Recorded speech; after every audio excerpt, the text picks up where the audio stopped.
aty ku shkon fokusi juaj, aty ku krijohen mendimet, imazhet mendore, filmi juaj mendor, ajo që juve kuptoni, aty rrjedh dhe gjithë jeta juaj, drejt atij drejtimi shkon. Atëherë çfarë ndodh nëse ne dëgjojmë një situatë të një shoqeje që është tradhtuar nga bashkëshorti i saj?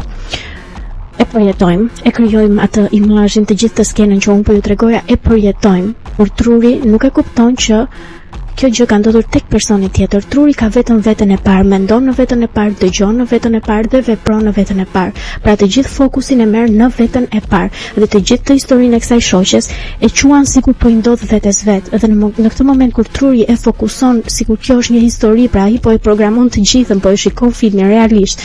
Dhe në momentin që arrin ta perceptojë dhe ta krijojë të gjithë këtë filmin, do të thotë që po e përthis të gjithë këtë energji dhe po arrin që ta çojë të gjithë fokusin në krijimin e kësaj situate, në krijimin e këtij filmi.